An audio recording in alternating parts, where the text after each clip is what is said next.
It's hard to not understand what a team was like before once you start winning and you're a younger fan because you weren't necessarily there or you don't really necessarily remember it. But there are fans who have been around for a while and they remember those type of things, like you're saying, right? That I remember certain shit about watching the Chiefs, and I'm sitting there going, wow, this is bad. This is horrible. I remember not winning a playoff game for 19 years, right? That think about that. Over 19 years, not winning a playoff game. So it's all about expectations.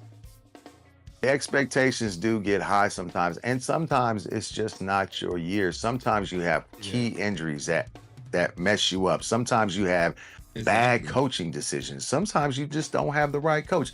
Sometimes you may have something such as dissension in the locker room. It could be anything like that, right? And here comes Patrick Mahomes. And I'm like, and he played for the Chiefs too? And I'm like, wow. I never would have saw this coming. Never. So I remember where I was at. Sports right now, man. What's that? Seven luckiest fan base in sports right now.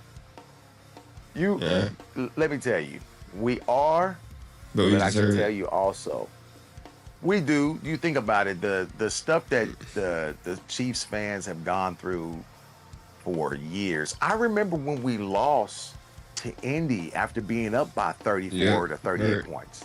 28-3. Remember that? It was 35-3 or some shit like that. Yeah. I mean, come on, man. I remember watching Marcus Mariota catch his own pass to beat us in the playoffs. I remember when Peyton Manning beat us at Arrowhead in the playoffs. Josh, it's your turn again. Josh, you're back up in 2024. I don't beat you again. Look, that's the thing that I'm trying to get across to people. And when they talk this stuff about Patrick, I say, you don't understand. He lives rent-free in every one of their minds. Lamar said it best. I don't like playing that dude. He hates playing. He's the only one that was honest about it. The rest of them feel the same damn way. Yeah. The rest of them do. The problem is that they don't want to admit it on camera. The one thing about it is he might be, by the time this is all said and done, depending on how it ends, he could go down as the best QB to ever play the game. I think simple as that. Retire today. He'll be. I mean, like as far you as mean talent, after the three-peat? After the three-peat. After he retired next Sunday. He done. 13-second game. Buffalo Bills. Divisional round. I remember it vividly. I remember there being like, what was it, 30 or 40 seconds left? Josh Allen throws a strike in the end zone. They're down 29-33 at that moment, if I remember right. And Josh Allen throws a strike. And I remember thinking to myself, well, I don't know if we got enough time to get on the field. But they still had, I think it was a timeout, 2 timeouts left. And so I remember the pass to Tyreek. It was a slant. He was on the out. He actually was stacked up, and he actually took that route to the outside and then back in and got some yardage off it. And then I do remember the next play where Travis Kelce caught that. He actually gave a move inside or to the outside, like he was going to go outside, and then came back inside and was able to pick up a bunch of yards off of that. And within those 13 seconds, they had moved the ball like, 44 yards? And had took the timeout, and we wound up winning that game with Butker. I just remember when that happened, I was at my house in the cave, and we were watching this, and I remember thinking to myself, we have to make this kick. Now, when we made the kick, I was elated, right?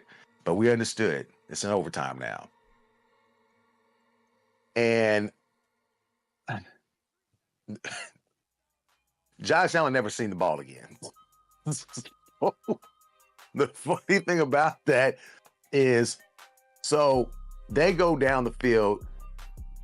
Patrick Mahomes throws a wonderful, wonderful ball to the back corner of the end zone.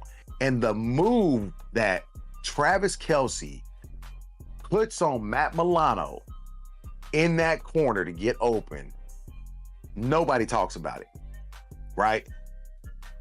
But it was so perfect, and the ball got there exactly when it needed to. That play right there, it was one of the most iconic plays from as far as Patrick to Travis Kelce, right? And from that game, something happens, right? Now we go to the overtime rules where they get changed in the NFL because of Josh Allen and the Buffalo Bills bitching because they never got a chance to get the ball back and try to win it with Josh being on the field because the rules hadn't been changed. Just the following year before that, or 2 years before that, when Patrick Mahomes lost to Tom Brady in the AFC Championship game when he was in New England still, his last year in New England, the same thing happened to Patrick Mahomes and the Chiefs when they lost in overtime. And the funny thing about that is when the Chiefs brought it up to the rules, to the league owners, and they tried to present this, the league owners said no, they weren't going to change the overtime rules. But the rest are in our favor, right? Josh Allen, it was, okay, we'll change the rules. Yeah. You mean to tell me that because it was so much more of a hurtful thing, I guess, apparently, to Josh Allen, that it was okay? I can tell you what it was. Number one thing it was, they were scared of Patrick. Yep. They were scared of Patrick, and they didn't want this to happen to any of their teams because it was going to be hard to beat Patrick. That's what that was. Yeah, exactly. So they made it, they made it to where they were going to be able to make this rule to where now it would give them a chance to actually beat Mahomes because they're scared of Patrick. I don't care what nobody says. That's exactly what it was. So I remember that game exactly. 13 seconds. I remember everything that happened in that game for pretty much, my brain's getting old now, but but I do pretty much remember everything that happened in that game. And I can tell you, that's the one thing from that game that I do remember more than anything is the ruling that was made after the Chiefs won that game against them and how they decided to change the overtime rules in favor of Josh Allen because Josh never got to touch the ball in overtime. That's what I remember. This is not very fun. We got an overtime game? Damn. Free football. What? Free football. Yes, sir. Let's do it. I actually remember when apparently the 49ers did not understand the overtime rule. Tails again. He called tails again. It is tails. You want the ball? Which way do you want to kick? We're going to kick that way. San Francisco will receive first in overtime. Good luck, gentlemen. They won it. Hey, even if we score a touchdown, they still get the ball. I didn't know that.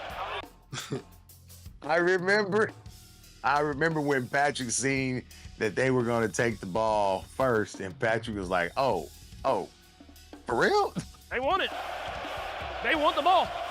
They wanted it. If we won the toss, we were going to kick off too. They wanted it. They can have it. Y'all know y'all fucked up right now. So I remember that part.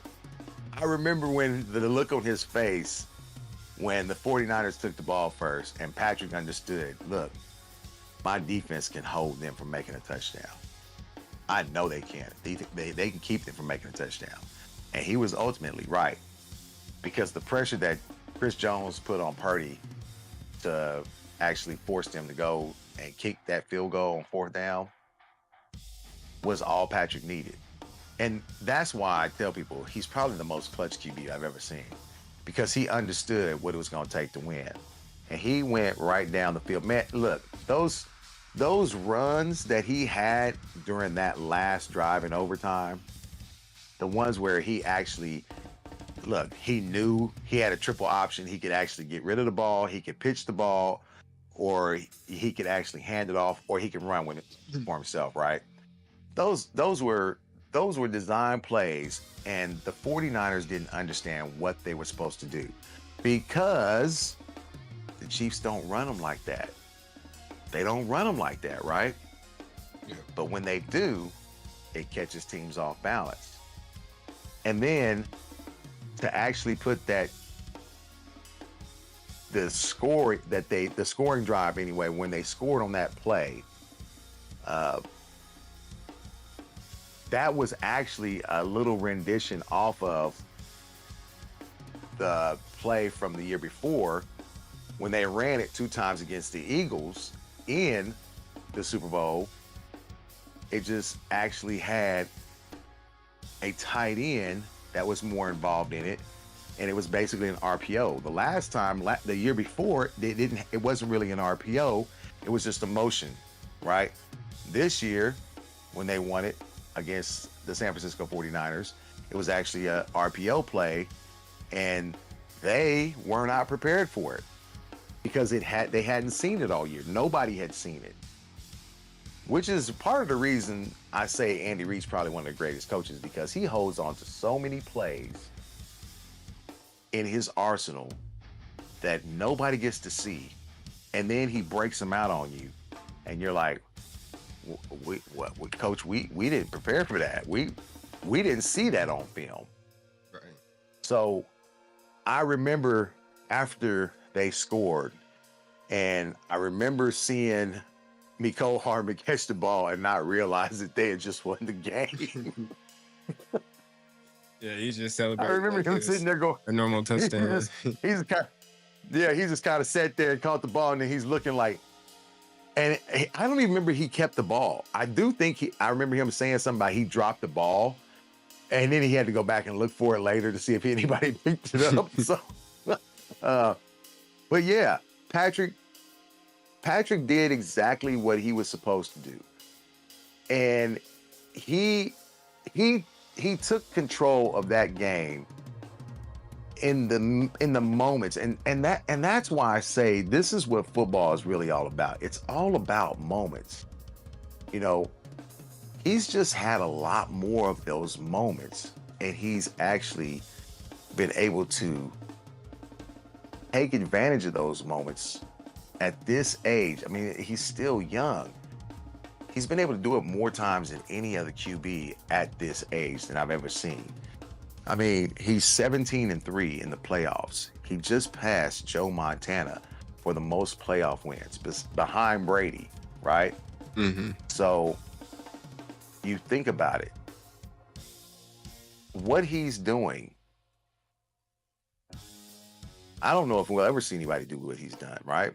And like I said, the story's still not written, but what he's doing, phenomenal. I remember when he ran off to the side. Those are all great moments, right? When he ran to the side, ran over to the bench, fell on the ground. You know, that was almost like an MJ moment, right? Yeah. So you think about it. These are all things we're all going to remember as fans, right? Yeah. And if you love the sport, these are iconic moments that will go down in, you know, the history of the NFL when they start talking about this man. When he gets ready to go to Canton, this dude is a certifiable first ballot Hall of Famer. And he's not even halfway through his career. He's not even 30 yet. Yeah. So crazy. What he's doing, man, I can't.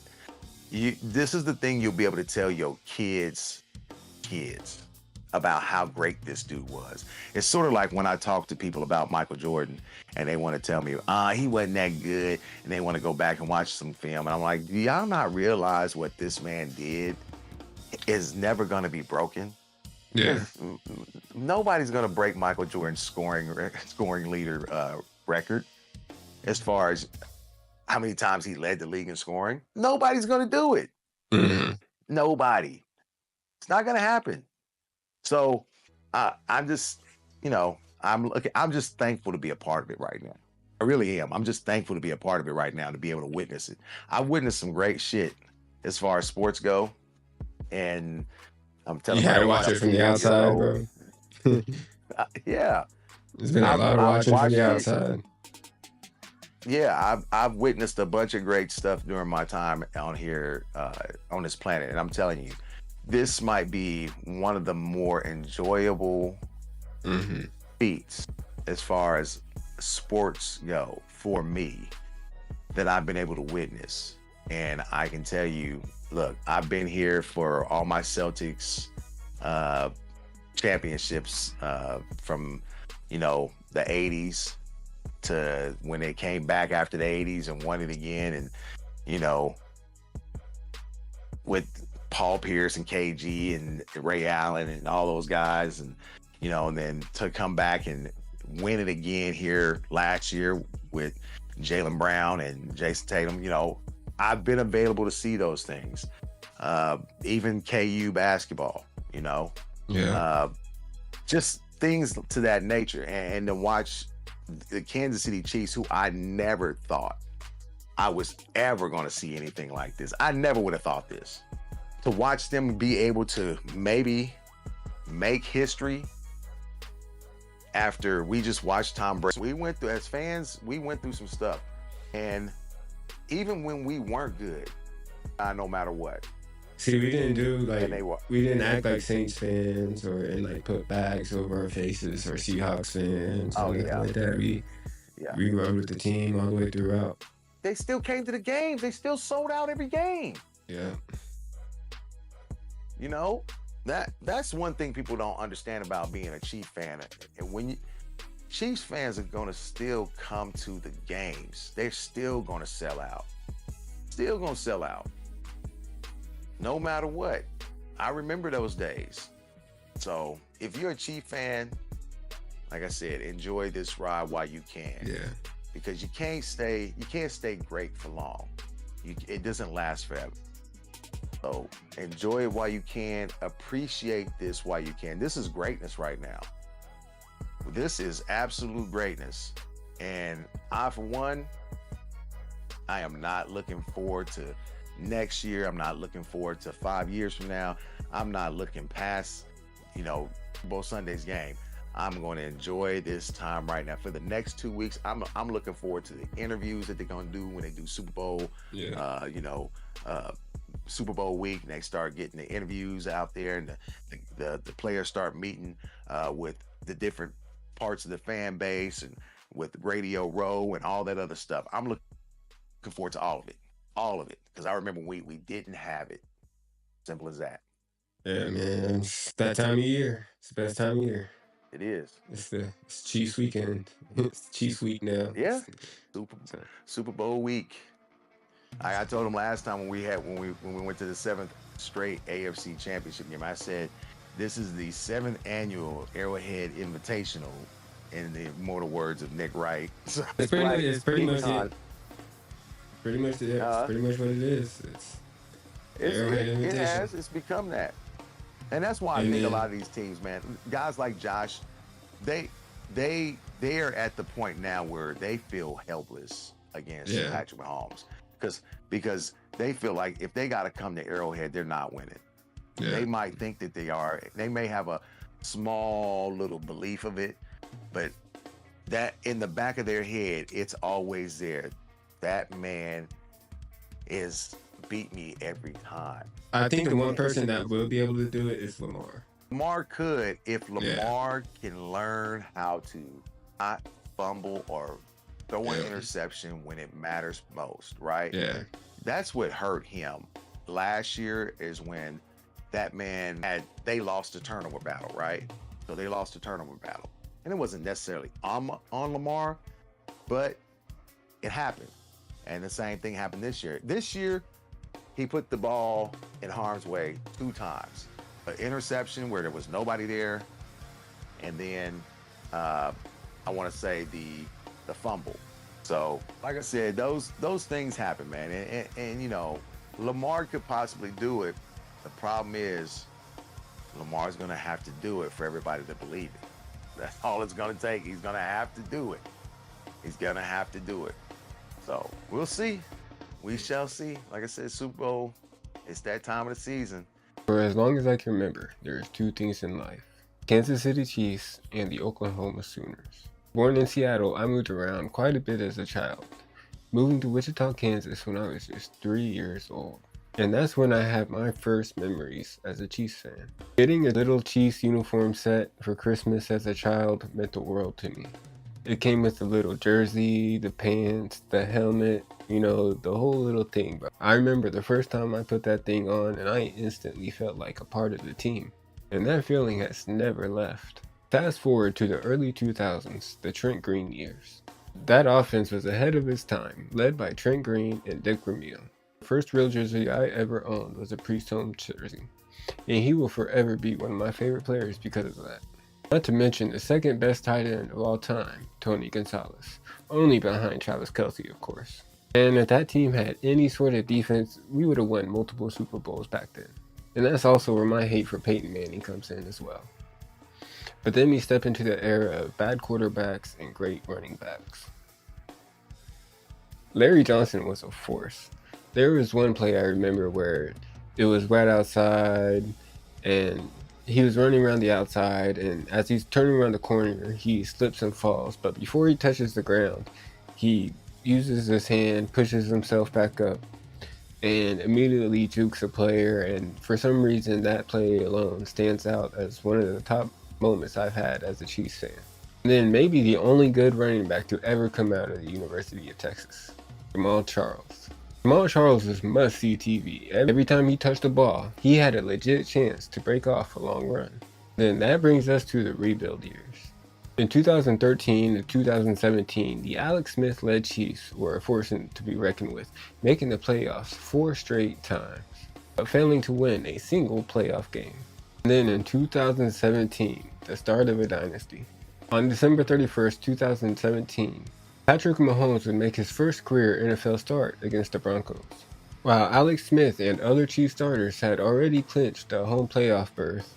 They were already in the playoffs, so they sat some of the starters, and we weren't in the playoffs, so we had our starters playing. He wasn't the typical rookie quarterback. He made all type of plays. He was able to complete a whole bunch of passes, come back and win the game. Ball's pretty good, man. He balling. You got a arm. You remember Aaron Rodgers? He instantly made an impression, with the opposing coaching staff and players immediately noticing how much of an impact he had on the game. After his first full-time game as a starter, Patrick Mahomes did not disappoint. He was 15 for 27 for 256 yards, adding 4 touchdowns on the day.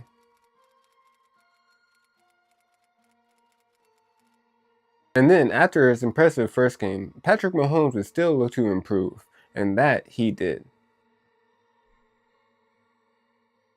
His 23 for 28 passing was good enough for 326 yards. And just look at this strike to Travis Kelce, one of his 6 touchdown passes on the day.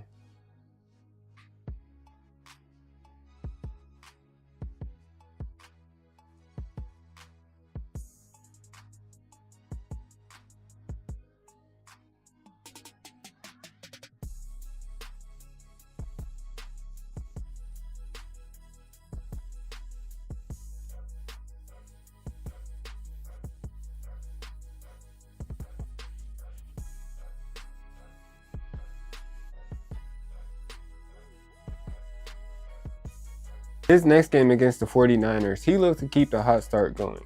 He went 24 for 38 for 314 yards. And his fitting was against the 49ers, but look at this Joe Montana-esque touchdown pass to the back of the end zone.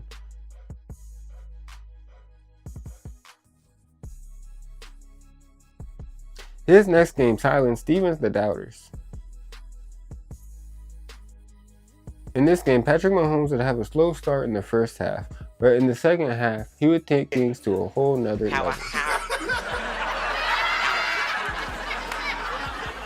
That's what I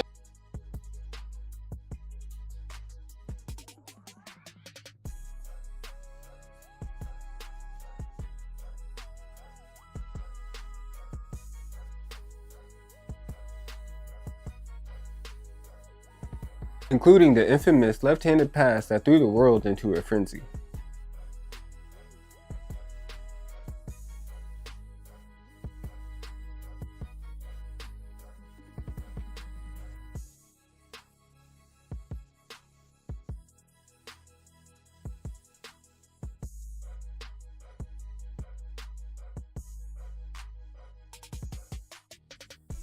In the next game, Patrick Mahomes would suffer his first loss as an NFL starter, as the furious comeback fails against the Patriots.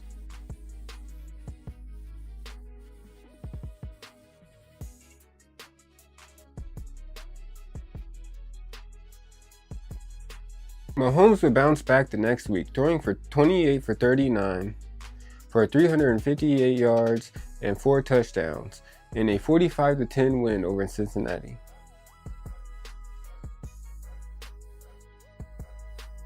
Then in a rematch versus the Broncos, Mahomes would throw 4 more touchdowns, adding 303 more yards in one of his many wins over the Broncos.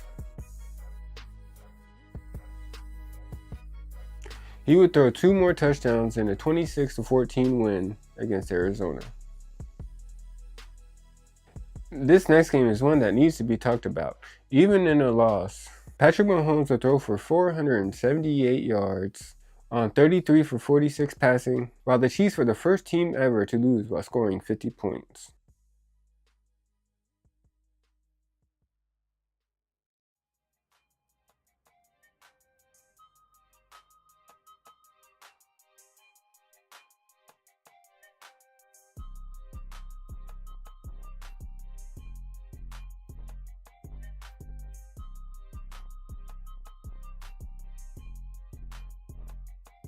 In his first matchup against the Raiders, Mahomes would throw for 295 yards and add another win to his resume.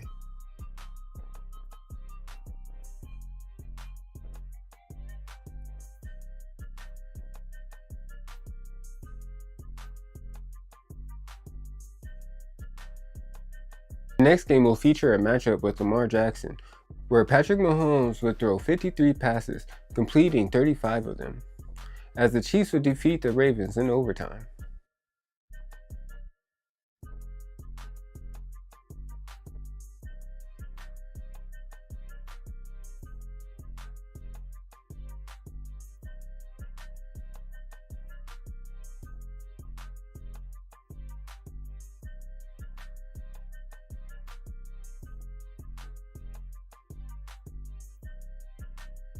The Chiefs would lose 2 out of their next 3 games, losing to the Chargers and the Seahawks before closing out the season on a win against the Raiders.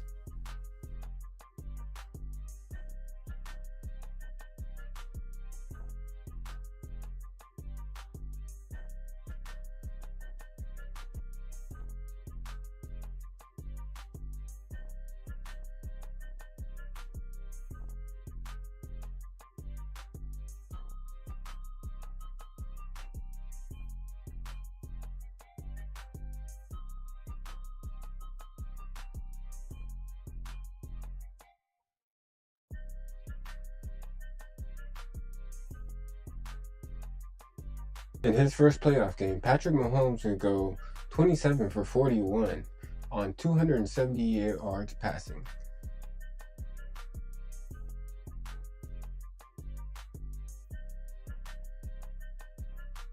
As the Chiefs would defeat the Colts 31-13.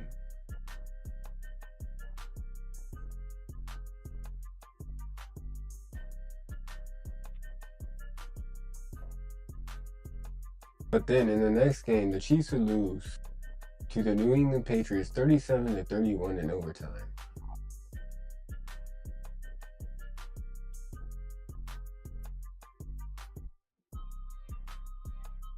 This game was noted by the fact that the Chiefs defensive lineman lined up offsides on a crucial play in overtime that could have gave the Chiefs the win.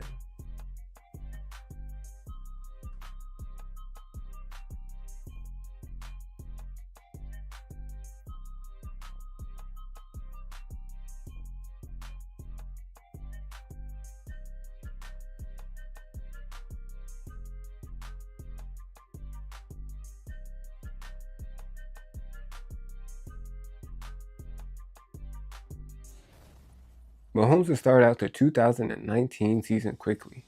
Against Jacksonville, he would finish 25 for 33 on 370-yard passing with 3 touchdowns, setting a historic pace to start the season.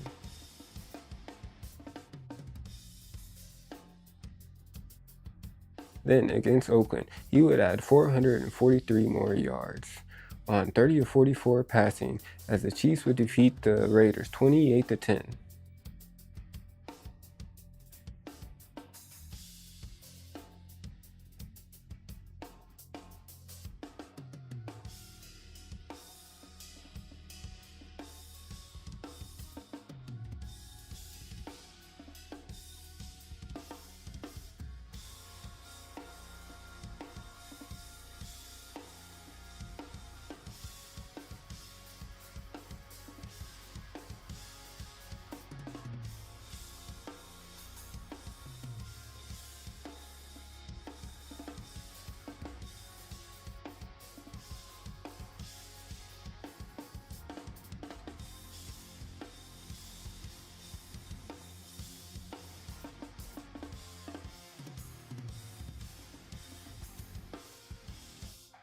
Versus Baltimore, he would have 3 touchdowns and 374 more yards passing, beating the Ravens 33-28.